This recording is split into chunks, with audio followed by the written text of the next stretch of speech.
Welcome back to our Q&A, where I answer one of the questions that was submitted during one of our webinars that we offer through our app.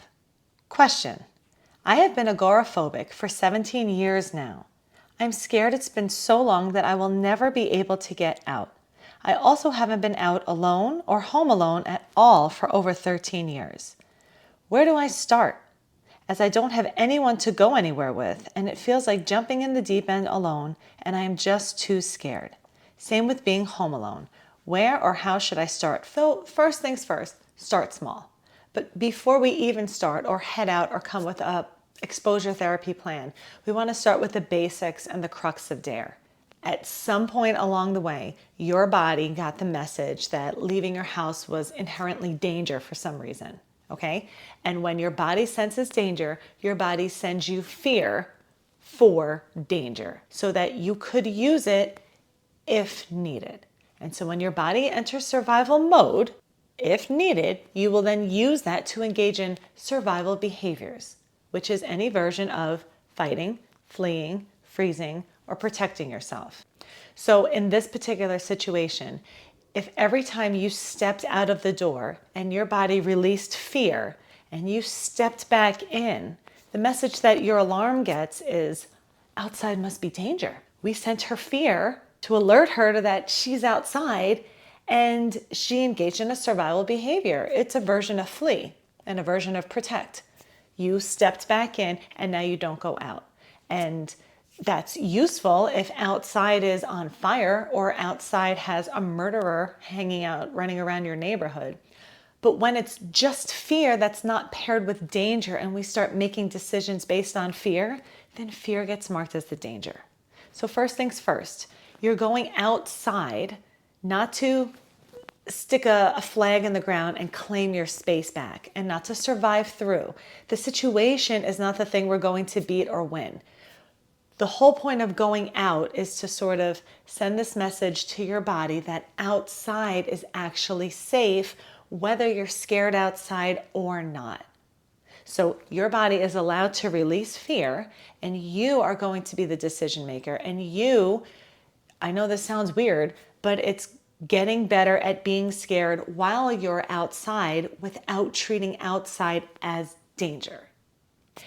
And honestly, if just taking a step outside your front door brings on that whoosh of fear, kind of perfect to practice starting this, right?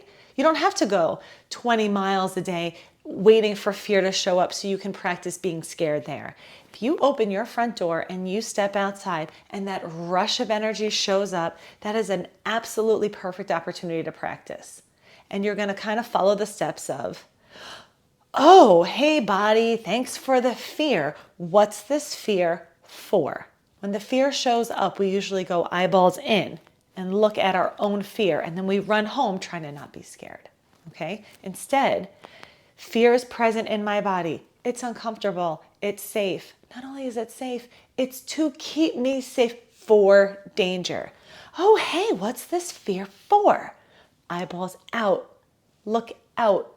Is there danger outside? Is there right now present danger? If there's not, I'm actually there's the D of DARE, just standing outside right now. I'm looking around, I don't see danger, so thank you so much, body. Thank you so much for sending me this energy so that I could use it if needed. Turns out I don't need to use it. I see outside and I see that I'm safe. So I can safely stay here scared. And your alarm gets the message that you're safe, not by feeling less scared and not by powering through it, by how I treat where I am. So I'm going to be softer in my body, that go spaghetti mindset with an indifferent attitude. Easier said than done? Yes. This is how to do an exposure therapy where I treat what I'm exposed to as safe rather than get through the exposure to prove that I can handle it, because that kind of just keeps the cycle going. And it's going to be the same approach whether you go out or whether you stay home. Wherever fear shows up at the wrong time, it's perfect training time for you to teach fear that this particular situation is safe. And I do that by following the steps of DARE. Diffusing, Oh, I'm just home right now and I'm feeling scared. Well, that's safe. And since being home right now is safe, A, well, that's allowed. I'm allowed to be here. I don't have to do anything. I don't have to do anything about being home. R, run towards. I can be home all night long. I can be home all week long. And I can be even more scared. I'm still the same amount safe. And then E, the clincher, engage. What am I now engaged in?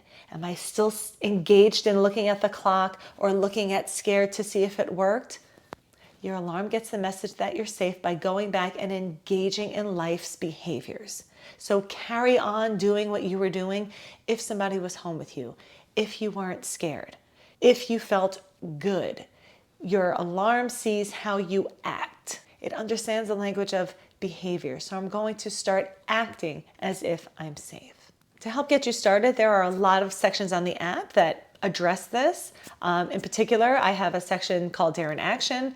I have specific scenarios that people have a hard time with, so check it out on the app.